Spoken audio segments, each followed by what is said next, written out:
Quand on crée une entreprise, on doit aller au-delà de la technologie, on doit créer un produit en fait sur un marché qui existe, un marché qui permettra de faire vivre l'entreprise en fait.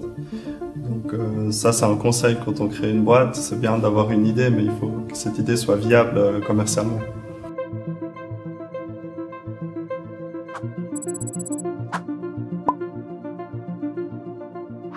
On a essayé plusieurs pistes.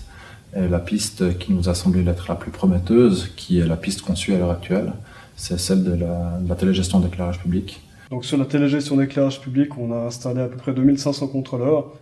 Au niveau des ventes, on a à peu près 3500 contrôleurs vendus l'année passée. Donc par rapport au début de Nova Access, on a vraiment monté en volume.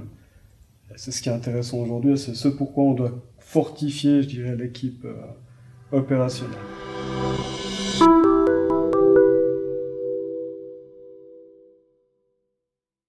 Je pense que l'impulsion au départ elle vient quand même de Hervé Dodieu, qui était notre professeur quand on était encore assistant à l'Institut, ICT.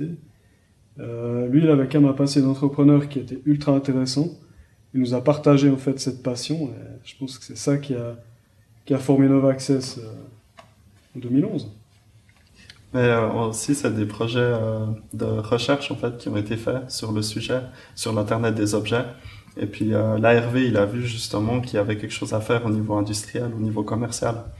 Donc l'idée, c'était vraiment d'amener cette technologie dans l'industrie avec la sécurité qu'il faut, la fiabilité, voilà, tout ce que ça implique en fait.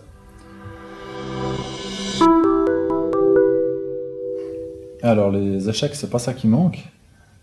C'est peut-être même grâce à ça qu'on est là où on est maintenant. Parce que c'est dans les échecs qu'on a le plus appris. Il ne faut pas croire qu'on peut faire un parcours d'entrepreneuriat sans faire d'erreurs. Là, c'est même très sain. Ce qui est moins sain, c'est de répéter ces erreurs-là. Je dirais une grosse erreur qu'on fait souvent, c'est de ne pas aller tester les choses qu'on fait plus vite sur le terrain devant les clients. Parce que c'est là qu'on sait si oui ou non ça va fonctionner. Est-ce que le client est satisfait? Est-ce qu'il est prêt à acheter en fait ce qu'on a fait? Et c'est ce contact en fait qui améliore les choses et qui fait qu'on a un produit derrière qui est vraiment adapté aux besoins et qui évolue aussi en fonction du marché. Mais pas hésiter à sortir rapidement.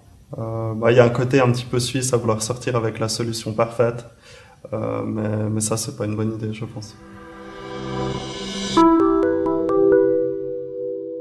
Ça a été multiple en fait, parce que nous on est des étudiants de la HEGVD. On a eu des professeurs en fait qui nous ont poussé à créer qui nous ont encouragé voilà, à créer cette start-up. On a aussi travaillé dans les instituts de recherche. Toujours aujourd'hui, on fait des projets InnoSuisse en partenariat avec l'Institut. Donc on va dire que c'est une infusion permanente en fait. Le soutien qu'on a eu au tout départ en fait, au tout début de l'entreprise, avec la bourse chez GVD Startup, ça c'est quelque chose d'énorme. En fait, c'est un tremplin qui est extraordinaire parce que avec cette bourse, on arrive à allouer. Alors je sais plus quelles sont les conditions maintenant, ça a peut-être évolué, mais on avait 50% du temps pendant 2 ans. On avait accès en fait à du coaching, on avait accès à des conseils, et ça c'est génial. C'est un des plus gros tremplins qu'on a eu.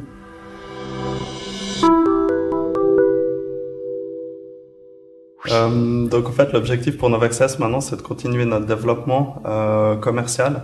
Donc là on est plutôt actif en fait sur la Suisse romande et l'idée c'est de partir en Suisse allemande. On va engager un vendeur en fait pour ça et puis au-delà, mais continuer à développer voilà, nos activités commerciales.